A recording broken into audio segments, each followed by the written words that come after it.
The Heart of Obina, a tale of love, betrayal, and redemption. In the lush, vibrant village of Afo, nestled between the dense forests and the sparkling river, there lived a poor orphan boy named Obina. His parents had passed away when he was just a child, leaving him in the care of his elderly aunt. Despite their poverty, Obina's spirit was unyielding. He worked tirelessly in the fields and the market, dreaming of a life beyond the relentless struggle. Obina's only solace was his deep affection for a girl named Zuri. Zuri was as radiant as the morning sun, with a heart as pure as the river's waters. They had grown up together, their bond blossoming into a love that seemed to transcend the ordinary. Obina and Zuri's dreams were intertwined, their futures seemingly bound by an unbreakable thread. One day, tragedy struck. Zuri fell gravely ill. Despite the efforts of the village healer, her condition worsened. Desperate and determined to save the love of his life, Obina sought out the village's most revered seer, an old woman named Nde. Nde revealed that Zuri's only chance of survival was a kidney transplant. To save her, Obina had to make a heart-wrenching decision, to give his own kidney. With a heart full of love and resolve, Obina underwent the procedure. The operation was fraught with danger, but his love for Zuri gave him the strength to endure. Miraculously, Zuri began to recover. The village rejoiced at her healing, and Obina's sacrifice was hailed as a testament to his unyielding love. Unbeknownst to Obina, a powerful and influential figure was observing from afar. The Prince of Afo, a young man named Is, had long admired Zuri from a distance. He had heard of her beauty and grace and had secretly wished to make her his own. When news of Zuri's miraculous recovery reached him, he saw an opportunity. Despite Obina's sacrifice, Is's desire was fueled by a mixture of pride and ambition. He could not bear the thought of someone from a humble background like Obina being with the woman he coveted. Under the pretense of gratitude for Zuri's recovery, Is approached her, offering her a life of luxury and grandeur as his consort. Zuri, bound by loyalty to Obina, initially refused, but the prince's persuasive charm and the promise of a secure future were difficult to ignore. Is's persuasion proved successful. Zuri, overwhelmed by the prospect of a better life and under immense pressure, agreed to become the prince's betrothed. The news shattered Obina's world. He had sacrificed his own well-being for her, and now, she was to be taken away. The pain was unbearable, but Obina's love for Zuri remained unshaken. He chose to silently accept the betrayal, hoping that somehow, love would find a way. The day of the coronation arrived, marking Is's transition from prince to king. The village was adorned with festive colors, and the air was thick with excitement and anticipation.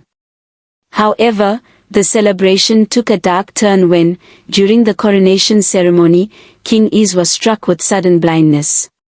The court was thrown into chaos. The royal seer, Nde, was summoned to uncover the cause of the calamity.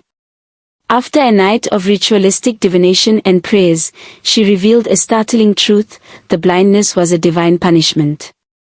The spirits demanded that Is seek forgiveness from Obina, the poor boy whose love for Zuri had been betrayed.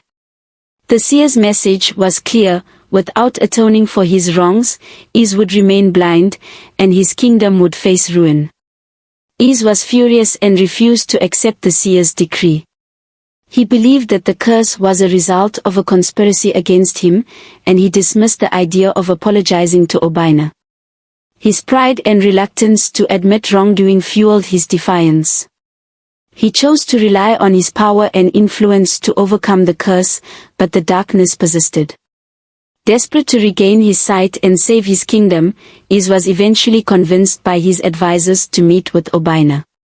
He approached the humble village with an air of arrogance, expecting Obina to be easily swayed by his regal presence.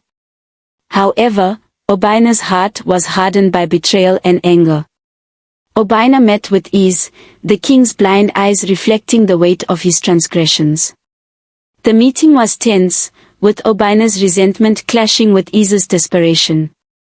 Is pleaded for forgiveness, but Obina was resolute. He demanded that the king return Zuri to him if he was to consider any form of reconciliation. Is hesitated, unwilling to relinquish his newfound power and status. The conflict between pride and love reached its zenith. Obina's refusal to forgive without justice left Is in a precarious situation. The kingdom's prosperity dwindled, and the people began to question the king's legitimacy. The once celebrated ruler was now viewed as a symbol of hubris and failure. Is's advisors and courtiers, recognizing the dire consequences, pressured him to act. In a dramatic turn of events, Is's advisors orchestrated a plan to convince Zuri to return to Obina. They arranged a meeting under the guise of a diplomatic negotiation.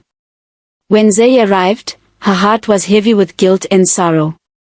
She faced Obina, whose eyes reflected the pain of betrayal but also the lingering love he had for her. Zuri pleaded with Obina, explaining the circumstances that led to her marriage to Is. Her words were heartfelt, and her remorse was palpable. Obina, despite his pain, saw the sincerity in her eyes. The love he had for Zuri had never truly faded. He agreed to forgive Is, but he set a condition: the kingdom must make reparations for his suffering. Is, now humbled and desperate, agreed to Obina's terms. The king's apology was public, and the kingdom saw the once proud ruler reduced to a figure of humility. He publicly acknowledged Obina's sacrifice and the wrongs committed. This act of contrition helped lift the curse, and Is's sight was restored. However, the damage to his reputation was profound. With the curse lifted and the kingdom's prosperity restored, Is was left to rebuild his reign with a renewed sense of humility. Obina, having forgiven the king, was finally able to reunite with Zuri. Their love, tested by trials and betrayal, was stronger than ever. They decided to start anew, away from the shadows of the past.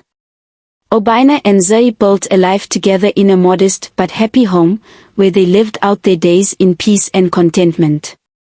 Their story became a legend in the village of Afo, a tale of love's endurance, the price of pride, and the redemption that follows true repentance. The village thrived under a new era of understanding and justice, with Obina and Zuri's love serving as a beacon of hope and resilience. The heart of their story echoed through the generations, a reminder of the power of forgiveness and the enduring strength of true love. But this did not end here. Did the love really last? Watch out for part 2.